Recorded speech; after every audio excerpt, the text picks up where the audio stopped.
அன்பிற்கினிய கடவுள் அருள் டிவி நேயர்கள் அனைவருக்கும் என்னுடைய பணிவான வணக்கங்கள். நான் டாக்டர் கல்வரங்கம் சத்யநாராயண சர்மா பேசுகிறேன். இன்றைக்கி நம்ம ராகு கேது பயிற்சியை பற்றி பார்க்க போகிறோம். 18/5/2025 அன்று வைகாசி மாதம் 4ஆம் தேதி அன்று ராகு கேது பயிற்சி நடைபெற இருக்கின்றது. இரவு 7:30 இந்த பயிற்சி நடைபெற இருக்கிறது.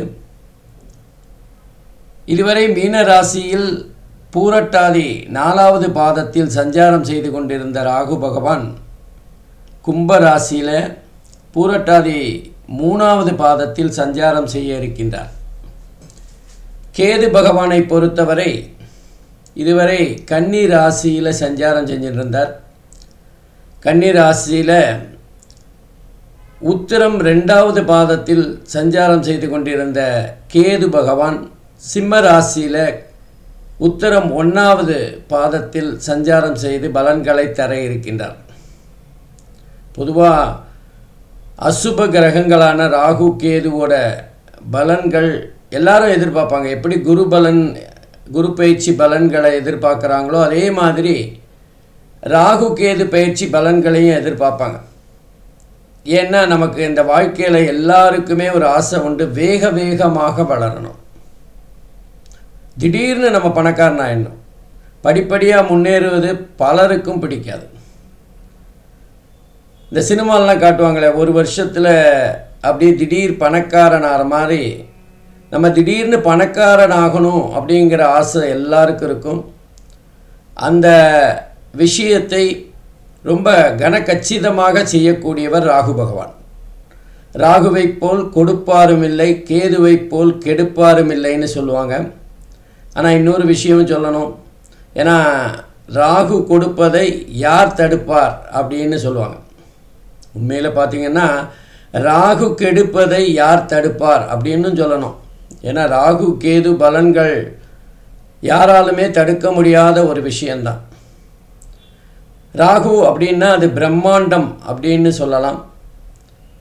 அதே நேரத்தில் ராகு பகவான் சனி பலனை தரக்கூடியவர், சனியை போன்ற பலனை தரக்கூடியவர். ராகு கேது ரெண்டுமே எந்த ராசியில் இருக்கோ அந்த ராசிக்குரிய அதிபதியின் பலனை தருவார்கள், இருக்கிற இடத்தின் பலனை தரக்கூடியவர்களாக இருப்பார்கள். சுயபலன் இல்லை அப்படின்னாலும் ராகு கேதுவுக்கு சொந்த வீடு கிடையாது அப்படிங்கிறவங்க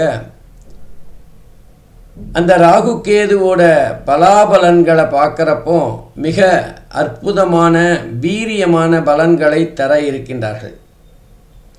ராகு ஒரு விஷயத்தை பிரம்மாண்டமாக செய்து முடிக்கக்கூடியவர். அதே நேரத்தில் கேது பகவான் ஒரு குறுகலான, அதாவது ஒரு என்ன சொல்கிறது, ஒரு விஷயத்தை மிக மிக மென்மையாக அதே நேரத்தில் நுட்பமாக செய்து முடிக்கின்றவர். ராகுவும் கேதுவும் ஒன்றுக்கொன்று சமசப்தமமாக இருக்கிறதுனாலையும் என்னையோ தெரியல, பலாபலன்களிலும் ஒன்றுக்கொன்று மாறுபட்டதாக இருக்கும். ராகு அப்படிங்கிறது ஒரு அலி கிரகம். தந்தையாருடைய பாட்டனாரை குறிக்கக்கூடியது. அதே நேரத்தில் கேதுவானவர் தாயாருடைய பாட்டனாரை குறிக்கக்கூடியது.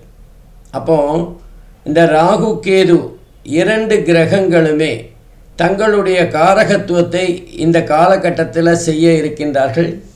குறிப்பாக சொல்லணுன்னா ராகு இப்போ பிரம்மாண்டம்னு பார்த்தோம். ராகு ஒரு வேலை விஷயத்தில் மிக அற்புதமான பலனை தரக்கூடியவர். ராகு கேது ரெண்டுமே 3, 6, 11 ஆகிய இடங்களில் அற்புதமான பலன்களையும் அதே நேரத்தில் 10வது வீட்டில் ஓரளவுக்கு நன்மையான பலன்களையும் தரவல்லவர். ரெண்டுமே ராகு கேது ரெண்டுமே பகைவர்களை வெல்லக்கூடியவர்கள். ராகு ஒரு விஷயத்தை எடுத்தார்னா அந்த விஷயத்தை மிக அற்புதமாக அதே நேரத்தில் நம்ம நினச்சே பார்க்காத அளவுக்கு பிரம்மாண்டமாக செய்து முடிக்கக்கூடியவர். ஒருத்தர் வாழ்க்கையில் வெகு வேகமாக உயர்ந்திருக்கிறார் என்றால் அதற்கு மிக முக்கியமான காரணி ராகுவாத்தான் இருக்கும். என்ன ஒரு விஷயம், அது நேர்மையான அளவில் முன்னேற்றமாக இருப்பதற்கு வாய்ப்புகள் குறைவு. ராகுன்னா அரசாங்கம் மூலமாக ஆதாயத்தை தருகின்ற ஒரு கிரகமாக பார்க்கப்படுகின்றது. அரசாங்கத்தில் உயர்ந்த பதவி, புகழ் போன்ற விஷயங்களை பெறுபவராக ராகு பகவான் இருப்பார். ராகுவின் ஆதிக்கம் பெற்றவர்கள் அரசாங்கத்தில் உயர்ந்த பதவியில் இருக்கிறத பார்க்கலாம். அதே நேரத்தில் கேது பகவானை எடுத்துக்கொண்டால் ஆன்மீகம், மத ரீதியான விஷயங்களில் முன்னேற்றத்தை தருவார். ராகு அந்நிய மொழி, வெளிநாடு போன்ற விஷயங்களில் மிகுந்த உதவிகரமாக இருப்பார். அதே நேரத்தில் வெளிநாடில் சென்று வருகின்ற வாய்ப்பு, அதே நேரத்தில் வேறு மொழிகளை கற்கின்ற ஒரு புலமை, இதெல்லாம் ராகு பகவானுடைய அருள் இருந்தால் நிச்சயமாக நடக்கும். பொதுவாக ராகுவுக்கு நம்ம பார்க்குற பலன்கள் எல்லாமே நம்முடைய வாழ்க்கையில் ஒரு விதமான உயர்வை வேகமாக எல்லாருக்கும் பிடித்தமான வகையில் இருக்கும். ஏன்னா நம்ம படிப்படியாக ஏறதோடு இப்போல்லாம் எல்லாருமே லிஃப்டில் ஏறி மாடிக்கு போகிறத தான் விரும்புகிறாங்க. அந்த மாதிரி லிஃப்டில் போகிற மாதிரியான பலன்களை தரக்கூடியவர் ராகு பகவான். கேது பகவான் அதே நேரத்தில் பார்த்திங்கன்னா, கேது பகவான் யாருக்கெல்லாம் 12வது வீட்டில் இருக்கோ அவங்களுக்கெல்லாம் இதுதான் கடைசி பிறவி அப்படின்னு சொல்லப்படுகின்றது.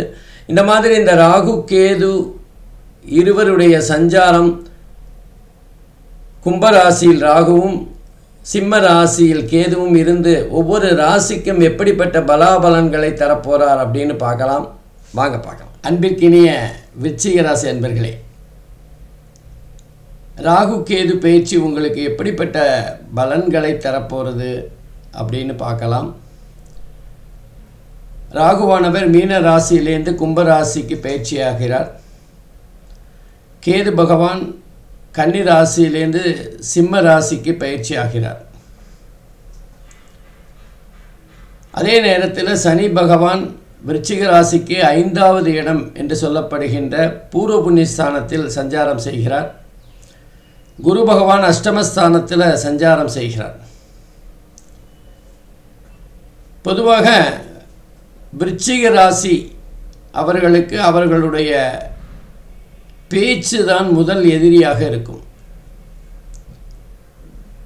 குறிப்பாக இப்போ 4வது வீட்டில் ராகு பகவான் சஞ்சாரம் செய்கின்ற காரணத்தினால் படிக்கின்ற மாணவர்களுக்கு படிப்பில் ஏதாவது சின்ன சின்ன தடைகள் வரலாம், இடைஞ்சல்கள் வரலாம். எதிர்பார்த்த அளவுக்கு அவர்களுக்கு வெற்றி அல்லது மதிப்பெண்கள் கிடைக்காமல் போகலாம். ஏதோ ஒரு வித தடை இருக்கும், படிக்க முடியாத தடை அல்லது எதிர்பார்த்த பலன் கிடைக்காத ஒரு சூழ்நிலை ஏற்படும். சில பேருக்கு நம்ம எதிர்பார்த்த காலேஜ் கிடைக்காது, கிடைச்ச காலேஜில் படிக்கணும். அதே மாதிரி நம்ம எதிர்பார்த்த ஸ்கூல் கிடைக்காமல் போகலாம், எதிர்பார்த்த சப்ஜெக்ட் கிடைக்காமல் போகலாம். இந்த மாதிரி படிப்பில் ஏதாவது சின்ன சின்ன தடை. 4வது வீடு அப்படிங்கிறது படிப்பை பற்றி சொல்லுகின்ற இடம். அது மட்டும் இல்லை, வாகனம், சொத்து, மண், வீடு போன்ற விஷயங்களையும் 4வது வீடு தான் சொல்லும். ஆகவே வீடு வாங்கும்போதோ நிலம் வாங்கும்போதோ கொஞ்சம் கவனமாக பத்திரங்களெல்லாம் வில்லங்க இல்லாமல் இருக்கான்னு பார்த்துக்கணும். நம்ம போய் சிக்கலில் மாட்டிக்கூடாது. ஏன்னா ராகு பகவான் 4வது வீட்டில் சஞ்சாரம் செய்கின்ற போது கொஞ்சம் நம்ம அகலக்கால் வைக்கிற மாதிரியான ஒரு சூழ்நிலை ஏற்படுத்திடுவார். அகலக்கால்னால் நம்ம பலம் என்ன அப்படிங்கிறது நமக்கு தெரியணும், அல்லது நம்ம உயரம் என்னது அப்படிங்கிறது நமக்கு தெரியணும். நம்முடைய பலத்துக்கு மீறியோ நம்முடைய உயரத்துக்கு மீறியோ எதையாவது முயற்சி செய்கின்ற போது அது நமக்கு ஒரு விதமான பாதிப்பை தரலாம், அல்லது ஒரு தோல்வி மனப்பான்மையை ஏற்படுத்திடலாம். உதாரணமாக, நமக்கு ஒரு வெற்றி அல்லது நிம்மதி அப்படின்னா நம்முடைய ஆசைகள், பேராசையோ அல்லது நம்முடைய எண்ணங்கள் என்னவாக இருக்குது, நம்முடைய தகுதி என்ன அப்படிங்கிறது இருக்கணும். ரெண்டுக்கும் இடைப்பட்ட அந்த கேப்பு தான் நம்முடைய நிம்மதியை தருகின்றது. பொதுவாக நம்முடைய எதிர்பார்ப்புக்கும் நிதர்சனமான உண்மைக்கும் இடைப்பட்ட அந்த இடைவெளி ரொம்ப ரொம்ப கம்மியாக இருந்ததுன்னா நிம்மதி, சந்தோஷம் எல்லாமே ஏற்படும். நம்ம இருக்கிறத விட்டுட்டு பறக்கிறதுக்கு அலையக்கூடாது. அகலக்கால் வைக்காமல் இருக்கிறது ரொம்ப ரொம்ப நல்லது விருச்சிக ராசியை பொறுத்தவரை. அதுவும் குறிப்பாக இந்த ராகு பகவான் 1.5 வருஷம் சஞ்சாரம் செய்கின்ற அந்த காலகட்டத்தில் தாயாருடைய உடல்நலம் பற்றிய கவலை இருக்கலாம். தாயாருக்கு ஏதாவது அறுவை சிகிச்சை செய்கின்ற ஒரு தன்மை இருக்கிறது. அதே நேரத்தில் ராகு பகவான் 4வது வீட்டில் சஞ்சாரம் செய்கின்ற அந்த நேரத்தில் தாயாருடைய கருத்துக்கும் நம்முடைய கருத்துக்கும் வேறுபாடு வருகின்ற ஒரு சூழ்நிலை ஏற்படலாம். கொஞ்சம் பொறுமையாக இருக்கணும் அல்லது சகிப்புத்தன்மையோடு இருக்கணும். அதே நேரத்தில் கேது பகவானை பார்த்திங்கன்னா, கேது பகவான் 10வது வீட்டில் சஞ்சாரம் செய்கிறார் விருச்சிக ராசியை பொறுத்தவரை. பொதுவாக ராகு கேதுவுக்கு 3, 6, 10, 11 ஆகிய இடங்கள் நல்ல பலனை தருகின்ற இடம்தான். 10 சுமாரான பலனை தரும் என்னாலும் பாசிட்டிவான அல்லது நமக்கு தேவையான பலன்களை ஓரளவுக்கு சாதகமாக தரும். வேலையில் ஏதாவது கண்டிப்பாக மாற்றங்களை ஏற்படுத்துவார். வேலை நம்ம இந்த இருக்கிற வேலை சரியில்லை, நம்ம இருக்கிற ப்ரமோஷன் வாங்கணும் அப்படிங்கிற எண்ணங்கள்லாம் இருந்தால் அதெல்லாம் நிறைவேறும். நமக்கு நீண்ட காலமாக கிடைக்காத ப்ரமோஷன் பதவி உயர்வு இப்போ கிடைக்கும். அதே நேரத்தில் நமக்கு வேலை மாற்றம் வேணும், இந்த வேலை சரியில்லை, நம்ம படித்த படிப்புக்கும் இந்த வேலைக்கும் சம்மந்தம் இல்லை அப்படிங்கிற ஒரு சூழ்நிலை இருக்குமே, ஆனால் திருப்தி இல்லாத அந்த வேலை மாற்றம் ஏற்படும். இதெல்லாம் 10வது வீட்டில் கேது பகவான் இருக்கிறதுனால ஏற்படுகின்ற பலாபலன்கள். பொதுவாக 10வது வீட்டில் கேது இருந்தால் அவங்களுக்கு பல தொழில்கள் மூலமாக வருமானம் வரக்கூடிய வாய்ப்புகள் இருக்குது. வேலை செய்கிறவங்க கூட ஏதாவது சொந்தமாக தொழில் செய்யலாமான்னு யோசிப்பாங்க. அதே மாதிரி வியாபாரம் செய்கிறவர்கள், தொழில் செய்கிறவங்க அவங்கள தங்களுடைய தொழில் பேட்டர்னை மாற்றலாமா, இல்லை வேறு அதுக்கு துணை தொழிலாக ஏதான ஒரு புதுசாக ஆரம்பிக்கலாமா அப்படிங்கிற ஒரு எண்ணம் எல்லாம் தோன்றும். பொதுவாக 10வது வீட்டில் கேது இருந்தால் அந்த வேலை சம்பந்தமாக வருமானம் சம்பந்தமான ஒரு மாற்றத்தை, இடமாற்றமோ அல்லது வேலையில் மாற்றமோ அல்லது வீடு மாற்றமோ ஏதோ ஒரு மாற்றத்தை ஏற்படுத்தக்கூடிய காலகட்டமாக இருக்கும். இந்த நேரத்தில் பார்த்திங்கன்னா குரு பகவான் அஷ்டமஸ்தானத்தில் உட்கார்ந்துருக்கார் விருச்சிக ராசியை பொறுத்தவரை. பொதுவாக அஷ்டமஸ்தானமானாலும் குரு பகவானுக்கு மிகப்பெரிய அளவில் கெடுபலன்கள் இல்லைனாலும் ஆரோக்கியம் சம்பந்தமான சில குளறுபடிகளை ஏற்படுத்துவார். கேஸ்ட்ரிக் ட்ரபிள், அஜீரணமாகிறது, அதே மாதிரி அலர்ஜி சம்பந்தமாக தோல் வியாதிகள் ஏதாவது வர்றது போன்ற விஷயங்களை ஏற்படுத்தக்கூடிய அமைப்பில் தான் குரு பகவான் அமர்ந்திருக்கிறார். ஆனால் பணத்துக்கு எந்த ப்ராப்ளமும் இருக்காது. பணம் தாராளமாக கையில் புரளுகின்ற ஒரு சூழ்நிலை தான் இருக்கும். அதே நேரத்தில் 5வது வீட்டில் சனி பகவான் இருக்கிறது ஒரு விதமான பாதிப்பை தருகின்ற அமைப்பு தான். பூர்வ புண்ணியஸ்தானம் என்று சொல்லப்படுகின்ற 5வது இடத்துல குரு பகவான் இருக்கிறதுனால கொஞ்சம் குழந்தைகள் சம்பந்தமான மனக்கவலைகள் இருக்கும். குழந்தைகளை இன்னும் எப்படி மேம்படுத்தலாம், இன்னும் அவங்களோட வளர்ச்சிக்கு என்ன புதுசாக பண்ணலாம் அப்படிங்கிற ஒரு எண்ணம் மனசுக்குள்ளே எப்போவுமே இருந்துகிட்ருக்கும். அது மனசில் ஒரு விதமான அழுத்தத்தை ஏற்படுத்தும்.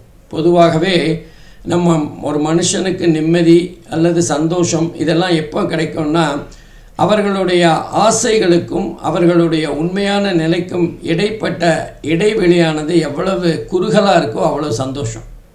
நம்ம பேராசைப்பட்டு நமக்கு ரொம்ப கம்மியாக கிடச்சிதுன்னா அது ஏமாற்றத்தை தந்து நிம்மதியை குலைச்சிரும். ஆகவே இந்த காலகட்டத்தில் விருச்சிக ராசிகள் தங்களுடைய உண்மையான நிலைமை அல்லது தகுதியை மனதில் கொண்டு அதற்கேற்றவாறு ஆசைகளை வளர்த்து கொண்டால் மிக அற்புதமான பலன்களை ராகு கேது பயிற்சி காலத்தில் பெறலாம். நன்றி, வணக்கம். கடவுள் அருள் டிவியை பார்த்தமைக்கு நன்றிகள். மேலும் இது போன்ற தகவல்களை தெரிந்து கொள்ள கடவுள் அருள் டிவியை சப்ஸ்கிரைப் செய்யுங்கள். மறக்காமல் பெல் ஐக்கானை கிளிக் செய்யுங்கள்.